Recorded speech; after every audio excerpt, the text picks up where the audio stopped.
આ મિસ્ત્રી હે ભાઈ, આ ભાઈ મરવા નીકળ્યો તો અર્જણભાઈ, પતિ ને પત્ની બે સુસાઇડ કરવા નીકળ્યા હતા. બહારથી ધજા મારી ચહેર મેરડીની જોઈ ઉવારસદ. અલા ભાઈને એમ થયું કોઈક મંદિરે દર્શન કરીને પછી મરી જઈએ, પાર આવો.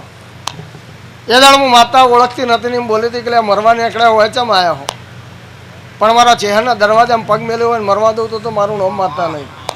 તે કદાચ કોઈકને હારી વેળા આવતા 12 મહિના થઈ, કોઈને 2 વર્ષ થઈ, અને 8 દાડામાં જો કદાચ મરવા નીકળ્યો નચાળું ના તો મારું નામ માતા નહીં. નચાળ્યું ને ભાઈ. એ દાડ હું માતા એમ બોલી હતી કે ભાઈ રબારીના છોકરાને ગાય ભેંસ બકરા જેટામાં ખબર પડે, મેડિકલ લાઈનની ખબર પડે નહીં ભાઈ. પણ જ્યાં હું માતા એવું બોલું કે એક મશીનનો તને ઓર્ડર મળશે જમ્મુ કાશ્મીરથી. એ મશીન તારે એવું બનાવવાનું કે અંદર કેપ્સ્યુલનો પાવડર નાખીએ એટલે પાવડર ડ્રાય થઈ જવું જુઓ, અને એનો તને કોઈ એન્જિનિયર નહીં મળે.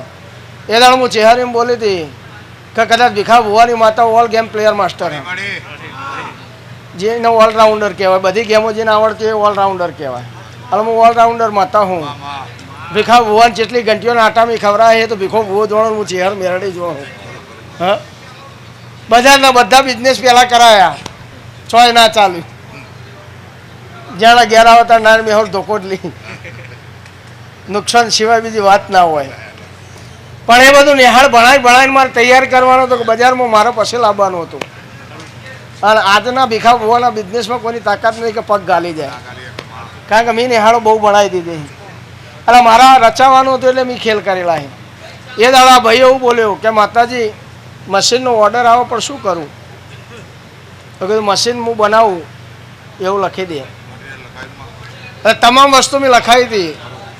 એ ભીખા ભુવાની ખબર બહારની વાત છે, પણ આમાં કશું ઓછું ના કરતો ને કોઈક એન્જિનિયર તને મળશે, અને જો ગેદ ઓછો કરે તો મશીન રિજેક્ટ થાય, તો પછી મને ના કહેતો. એટલે અમને એન્જિનિયર મળે. હવે કોઈને એમ તો કહેવાય ને કે ભુવાજી જોડે જોતો ને લખાયું ને કે વસ્તી હવે પાછી. એટલે આ ભાઈએ એવું કીધું કે માતાજીનું નામ તો દેવાય ને, કે એક એન્જિનિયર મળ્યા હતા, એમને લખી આલ્યું, એમને મશીન બનાવી આલ્યું, પણ કે ગેજ ઓછો કરીએ તો 50,000 રૂપિયા ફાયદો થાય. એટલે 50,000ના લોભમાં હવનું સ્ટેટમેન્ટ બદલાઈ જાય. એટલે આ ભાઈએ ગેજ ઓછો કર્યો, મશીન રિજેક્ટ થયું. એટલે આના તોથી ફિટ કરવા મોકલેલા 4 કારીગર જમ્મુ કાશ્મીરની અંદર બિહાર દીધા. શેઠિયાએ ફોન કર્યો કે પૈસા લેતો હોય તારું મશીન લઈ જા ને તારા માણસો લઈ જા. આ ભાઈ મારા જોડે કે માતાજી મશીન રિજેક્ટ થયું. કીધું રિજેક્ટ થયું, ગેજ ઓછો કર્યો એટલે થયો ભાઈ. એને ભૂલ કબૂલ કરી કે વાત સાચી. તો કદાચ કોઈક રિવોલ્વર રાખતો હોય તો હું તોપ રાખું હું, અને કદાચ કોઈક તોપ રાખતું હોય ને તો એનો દારૂ ગોળો હું ઘેર રાખું, કારણ કે તોપે દારૂ ગોળા વગર કોઈ કોમની નથી ભાઈ. પણ પૈસા મારા જોડે નહીં, ભુવા જોડે નહીં, અને તારા જમ્બુ જવાના ચાલશે નહીં. એ દાડ રાજસ્થાનના રબારીઓએ 75 કિલો ગુલાબ ચડાવ્યો હતો મને. એ દાડ હું માતા એમ બોલી હતી કે પૈસા તો નહીં પણ એક ગુલાબનું ફૂલ હો ભાઈ, લે આ ગુલાબનું ફૂલ લઈ જા, અને રેલવેમાં બેસજે, તારું રિઝર્વેશન 3 ટાયર એસીમાં ના કરું તો મારું નામ મારતા નહીં. એટલે લોકલ ડબ્બામાં બેસતો નહીં, 3 ટાયર એસીમાં બેસજે. 3 વખત તું જાય એટલે ચેકિંગ આવશે, તારી ટિકિટ કોઈ નહીં માગે તેમ માનવાનું કે ભીખાની ચહેરે રિઝર્વેશન કરાયેલું. તો જઈને બેસે એટલે ફેક્ટરી એના ઉપર ડુંગર અને ડુંગરમાં કોતરીની ફેક્ટરી બનાવેલી છે. તો જઈને બેસે એટલે કાચ તૂટી ગયેલો હોય ને એક ટેબલનો પાયો હલતો હોય, એવા ટેબલ ઉપર મિટિંગ થાય તેમ માનવાનું હું ચહેર તારા પહેલી હાજર હું, કોઈના બાપની બીક રાખતો નહીં ભાઈ.